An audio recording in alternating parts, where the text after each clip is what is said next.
Hello, Build Connect Uganda here. So we are here to talk about the, flat roof idea in Uganda. It has created a lot of questions when it comes to construction today. And we need to address the perception that people have about these roofs. These are very cost-effective roofs, more so in an era and time where we have economic tough times.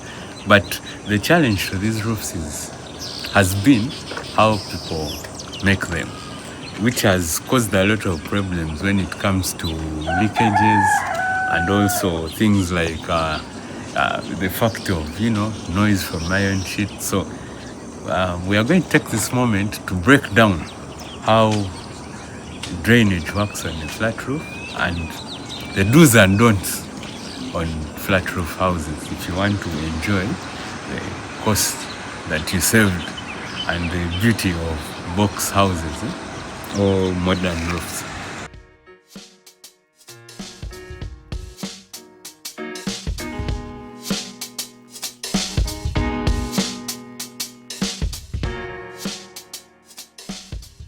So, typically, in normal Ugandan setup, if you look across the other house, that is what most people do. You can zoom in and see the middle part of the gutter. This particular guy used the steel gutter to drain water, and then it comes out in a funny way on the sides, which is not aesthetic. Then he joins. So at this point we are talking about the don'ts.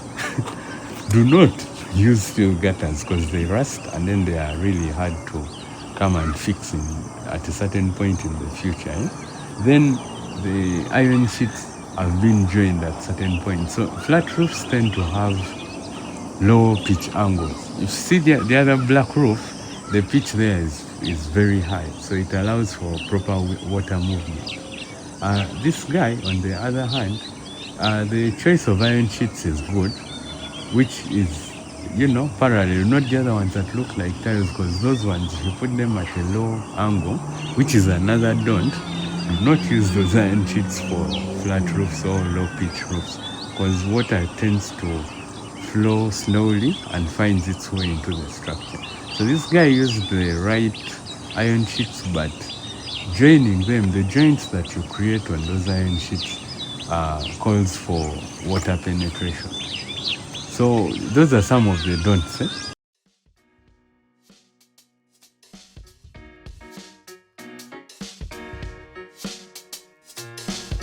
Now let's shift to this particular one that we worked on. These particular iron sheets were made on special order from roofing. They start from the top up to down, and there is no room for joints or water penetration. And this kind of iron sheet, as you can see, has a distinct size between the grooves. So these valleys allow for proper water movement. Then, if you look down here, we use the concrete gutter. So instead of using steel gutters, so you have to do a concrete gutter, which is big enough so you can easily manipulate this into what you want. So these concrete gutters, after you've done them, you have to finish them. So this particular one is already finished, but there is a detail here. There is this bitumen that we burn with gas. So we come and apply a primer, then burn it with gas. As you can see, it is already solid and part of the structure. It prevents water from entering through the sides. Then you come and finish the sides properly with like plaster and concrete. So water will never enter there. So the same treatment you do here is the same treatment you make in the concrete gutters.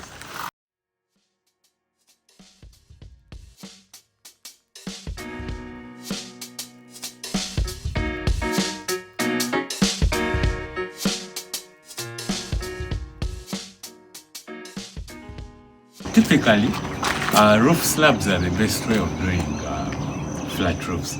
So if you pour a concrete over the roof, then you seal it tight, or finish it with like terracotta tiles, or that gas pigment that I'm talking about, that bitumen they burn with gas. We shall attach photos for your seeing. But concrete roofs are really expensive, and during our times and economic struggles that we are having currently, you have to opt for better technological methods that are cheaper and also durable. So this particular slab that you see is a portion of the whole roof.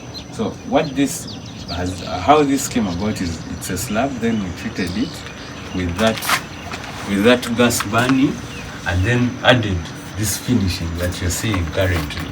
So this underneath this there are layers of waterproofing, so water can still never go through the slab, because time to time water goes through slabs. So our tanks are going to sit here, and as you can see, these are connections to the tanks, and in this particular hole there's a section that connects to the concrete gutter on this other side. So this concrete gutter runs up to the duct. Then if you look around, those are spare iron sheets. Those are going to be like our spare tires. In case there is any damage on the roof, you can easily come and fix.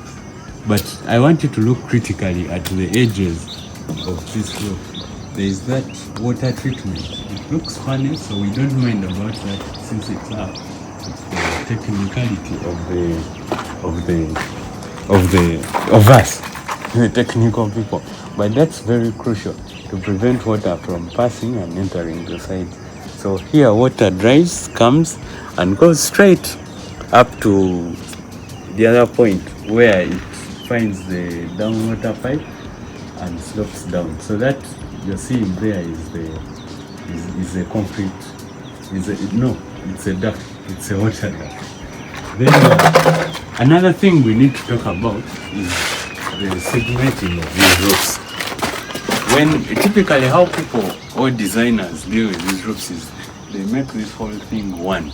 That increases the volume of water that goes to these gutters. So the best way of doing it is you segment the roof into different parts and then deal with those parts independently. So you'll have very many concrete gutters and less water volumes to deal with. So that helps in terms of control of water volumes and leakages, and you can know what to deal with at a different point. And also aesthetically, if you come up here, even if many people do not see, it looks nice. I mean, you can look around. This is a high wall, this is a high parapet wall, this is a shorter parapet wall, and then even from afar, it looks aesthetically nice compared to what you saw the other side. Yeah. Then you can come closer here. You can see a typical water treatment here. So this particular one was burnt with gas and primer, and it's solidified onto the iron sheets. So this has been done up to this level. So there is no volume of water that can pass into the corners of this wall to access down. So this is how flat roofs are done. This particular structure, we've not finished it properly. It's still under construction, but there is a finishing that is coming on top here, which is the coping. So these are precast units, and I think we can attach a picture of how they will look like, or we shall bring you and show you. But typically, there is a precast unit that is brought and placed here that has grooves on the side to protect your wall paint and the sides of your wall. So water lands on it, it's kind of angled, so water lands on it, slopes, then falls onto the surface for collection. Yeah, and let me talk about this. These are supplies. These are supplies of from the tank to this particular one has this go direct to the kitchen. They are from the ceiling. Down there we have what they call a pot filler. Typically in your kitchens, you have, when you're cooking food, you can collect water from the tap, then add into food, cold water. But one of these runs to the sink, then one runs to the cooker unit, where it will. So this particular house has a water solar heater. So this, when it goes down, it will go direct to your cooker unit. So you don't need to run with like your cup to the sink to fill food. You get your hot water directly. So I think that's something that is not common. It's some sort of new innovation that we thought about to make people's life simpler, which is what we do. And we are here at your service. So here is a typical, okay, not typical, but someone's approach to their flat roof. They use the butterfly roof, and maybe these are some don'ts to add to the video. So as you can see, the iron sheets are in it's not one full iron sheet. So at that point where the two iron sheets connect, there is a line of weakness, and if anything happens to this gutter, water will settle there. If there is a blockage or it floods, the water will penetrate through that gutter. And also you see the edges, the connections. There are different ways of connecting the iron sheet to the parapet wall. There are different options, and we've seen one where they burnt a rubberish material to bond with the iron sheets, but also a special aluminium piece can overlap. For example, this is a short parapet. You can invest in a short sheet to overlap over the brick and have a coping on top, a precast coping. So it overlaps and connects directly to the iron sheet, cutting off water from the top of a parapet. Yeah. But as you can see, the parapet is exposed also on the sides. So consideration has to be put. As you can see, there is dampness over the ring beam of this structure already. I think it rained yesterday or today morning. So that shows you that if they don't finish that well, the water will penetrate and start causing molds. Because our issue here is, yes, the structure will degenerate, but also the beauty, the aesthetics of the house.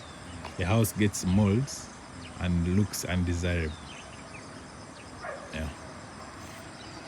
And also, I'm fortunate enough to be in a position where I can see different houses. The neighbor there, if you can look at the window, you see we are at a valley, we are at a slope. If I zoom out, as you can see, so it means the wind moves from the valley going this side. So the diving rain is affecting that elevation of the house. So if you see how the windows have kept, because there are no seals, the windows have kept water. They've retained that water because the rain hits that water, that place directly. So if you don't seal the windows properly with bitumen, a bituminous material, or add a seal that is well done, that will also bring problems from the diving rain. It's not only the rising damp that affects the houses. So, Gerard, we had an episode where you were talking about flat roofs and Mwamba, and you had your fears. You, as a layman, now that we've spoken about flat roofs and you've come and seen, are you a believer? Or, like, what have you understood from what we said? According to what you guys have said and how you've managed to tackle this issue, because I've seen some things that they are on the sides. I don't know how The bituminous material that we burn to the gas Yes. prevent the water penetration. Yes. that can give me a bit of assurance that maybe water will not come in Yes, the house. yes. And then, of course, like you guys said, the other thing that has given me confidence is that when water runs, where it collects to go down, it's also it doesn't leave a gap to hit the walls. Yes, Just has its way, runway. Yeah, the gutters. Yeah, the gutters. So these particular ones are very deep. They're actually about 250 deep. So water comes off the iron sheet and drops down. Even those spaces that are left between the gutter and the iron sheet were all filled. On the roof is a world of its own. It's a very technical world, which now for us, the technical experts, we love this side. This is what gives us the life.